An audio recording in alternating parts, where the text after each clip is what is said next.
आइए जाने क्या है बुद्ध पूर्णिमा और इसे क्यों मनाया जाता है। बुद्ध पूर्णिमा के अवसर पर गुरु की शुभकामनाएं। मानव चेतना के पूर्ण चंद्र को बार बार उगना होगा।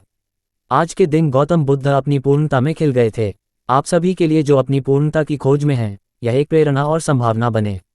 मेरी कामना है कि आप चैतन्य के परम आनंद को जानें। गौतम बुद्ध की याद में ईशा की संगीत मंडली साउंड्स ऑफ ईशा द्वारा भेंट की गई एक यादगार गीत, उसकी कथा जो बुद्ध है।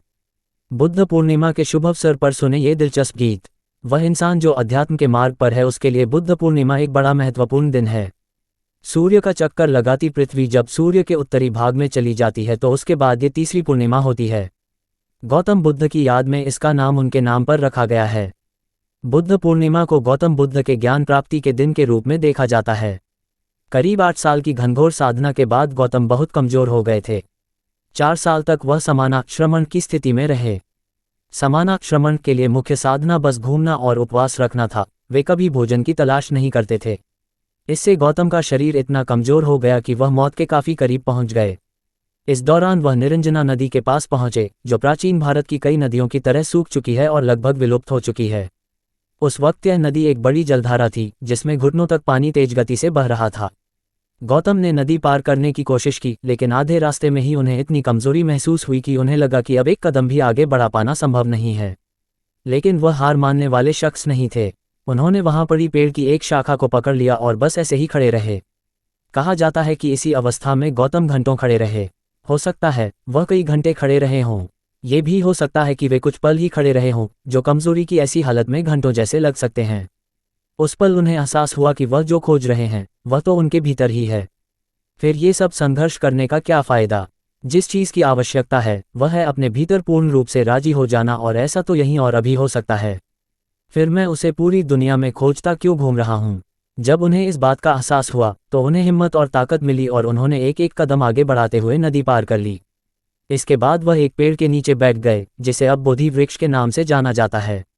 वह इस पेड़ के नीचे इस संकल्प के साथ बैठे, जब तक मुझे परम ज्ञान की प्राप्ति नहीं होती, मैं यहाँ से नहीं उठूंगा। या तो मैं यहाँ से एक प्रबुद्ध व्यक्ति के रूप में उठूंगा या फिर इसी अवस्था में प्राण त्याग दूंगा। और एक ही पल में उन्हें ज्ञान की प्राप्ति हो गई, क्योंकि इसके लिए बस इसी चीज़ की जरूरत होती है। जो चीज़ आप चाहते हैं, वह आपकी प्राथमिकता बन जानी चाहिए। फिर वह एक पल में हो जाती है। पूरी साधना, पूरी कोशिश बस इसी के लिए होती है। चूंकि लोग इधर उधर इतने बिखरे हुए और अस्त व्यस्त हैं कि उन्हें एकत्रित करने और एक समग्र इकाई बनाने में बहुत लंबा समय लग जाता है। ये लोग अपनी पहचान तमाम चीज़ें के साथ बना लेते हैं। इसलिए पहली चीज़ है खुद को समेटना। अगर इस इंसान को हमने एक समग्र इकाई के रूप में पूरी तरह से समेट लिया, तभी हम उसके साथ कुछ कर सकते हैं। तो वह बस एक पल में घटित हो गया। जिस वक्त पूर्ण चंद्रमा का उदय हो रहा था, उसी वक्त उन्हें ज्ञान की प्राप्ति हुई। वह उसी स्थान पर कुछ घंटों के लिए बैठे रहे और फिर उठे। समानाश्रमण के रूप में उनकी साधना की गहराई से प्रभावित होकर इस दौरान 5 लोग उनके साथ आ गए थे, जो उनको आदर्श के रूप में देखते थे। उठने के बाद पहली बात जो बुद्ध ने कही, वह ये थी, चलो हम भोजन करें।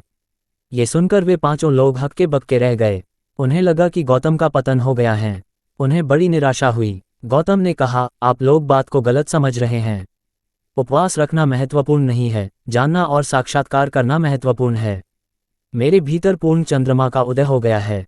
मुझे देखो, मेरे भीतर आए रूपांतरण को देखो, बस यहीं रहो। लेकिन वे लोग चले गए।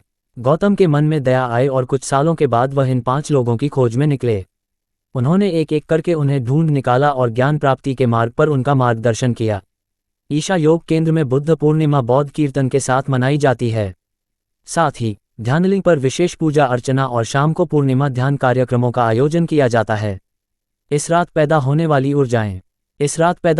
ऊर्जाएं इंसान के अंदरूनी विकास के लिए बड़ी कल्याणकारी मानी जाती हैं। इस मौके पर होने वाले सत्संग और ध्यान क्रियाओं में हिस्सा लेने के लिए हजारों साधक केंद्र की यात्रा करते हैं। सूचना सिर्फ मान्यताओं और जानकारियों पर आधारित है। यहाँ ये बताना जरूरी है कि यह मेरा वीडियो किसी भी तरह की मान्यता, जानकारी की पुष्टि नहीं करता है। किसी भी जानकारी या मान्यता को अमल में लाने से पहले संबंधित विशेषज्ञ से सलाह लें। धन्यवाद।